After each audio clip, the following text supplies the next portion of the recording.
time someone is murdered in Manipur, the standard response is, we are handing it to the NIA.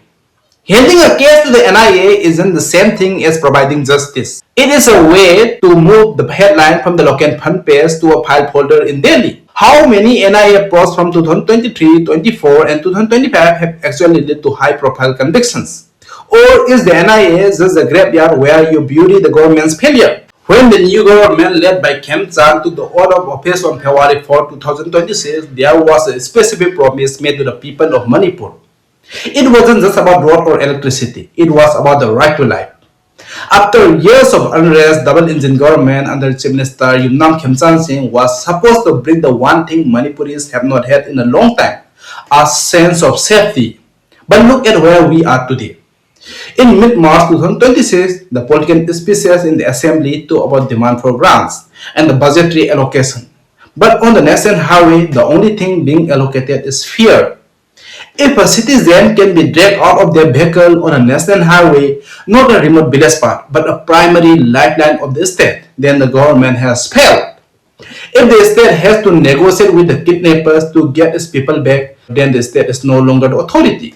It is just a middleman. Today, we are asking, have the governments in Imphal and Delhi forgotten how to actually run the state? Because right now, Manipur isn't being governed, it is being managed. And there is a massive difference between the two. To understand how deep the root goes, you have to look at the 24 hours between the morning of March 11 and the morning of March 12. 6:30 am March 11, in the Mapitel Hill range of Ukhrul district, people are waking up by the heavy gunfire. This wasn't a small argument, it was a sustained gunfight between armed groups. During this chaos, two Kuki men, Meitei and Tangkhul Naga, go missing. One was 40, the other 35. They were not militants, reports said they were just workers near a water pipeline. Now, pause here.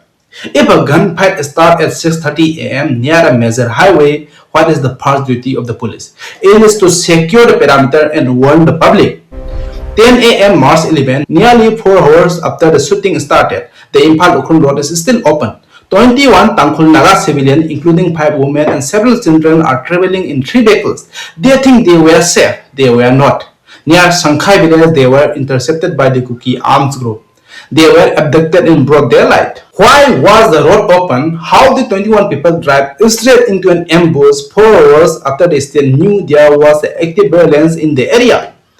The aftermath. By 3 am the next day, after hectic negotiations involving the army, BSF and civil society groups, the 21 Nagas were released, but the story doesn't end here.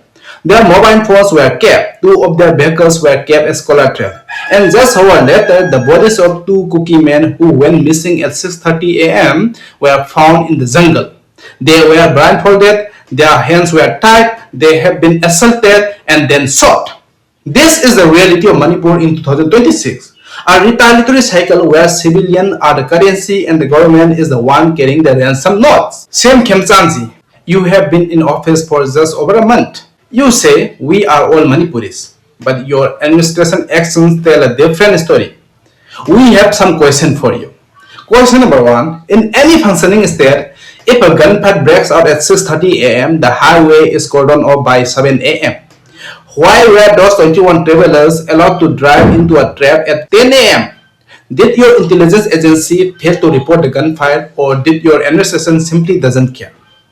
This wasn't a sudden incident. It was a failure of the basic protocol of public safety. And question number 2, why negotiate with the criminals? When 21 people were kidnapped, the response should be a law enforcement operation to rescue them and arrest the perpetrators. Instead, we saw negotiations. By negotiating, you have sent a message to every armed group in Manipur: if you want something, just grab a few civilians off the road. The government will sit across the table from you. Since when did kidnapping become a legitimate tool for political bargaining? By treating abductor as a stakeholder, you are destroying the very concept of rule of law. And question number 3, the Kuki civilian society groups are asking a very pointed question. Why did the state move heaven and earth to rescue the 21 Naga travelers, while the search for 2 missing Kuki men seemed to move in slow motion until their bodies were found? In a state as sensitive as Manipur, the perception of bias is as dangerous as the bias itself. How did you plan to convince the people that you are the Chief Minister of all Manipuris when your response time seems to vary by community? And question number 4, you keep using terms like Naga volunteers or Kuki miscreants. Let's call them what they are: illegal armed militias. When volunteers start conducting anti-poppy drives with assault rifles, they are not helping the state. They are replacing the state. Why are this group allowed to roam the hills with weapons while the police stand by and watch? If you cannot disarm them, you are not governing. You are just coexisting with chaos. And what about Delhi? Home Minister can't keep acting like Manipur is a foreign country. Every time someone is murdered in Manipur, the standard response is, we are handing it to the NIA. Handing a case to the NIA isn't the same thing as providing justice. It is a way to move the headline from the local front page to a file folder in Delhi. How many NIA prods from 2023, 24 and 2025 have actually led to high-profile convictions?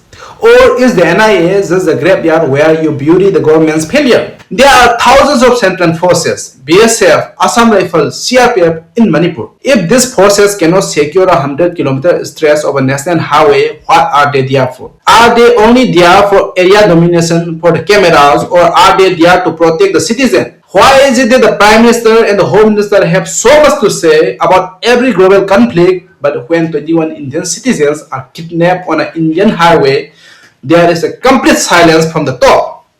Does the welfare state end at the border of the Northeast? This isn't just about one bad day in March. Look at the recent history. In February 2026, we saw a similar flare-up in Litan village.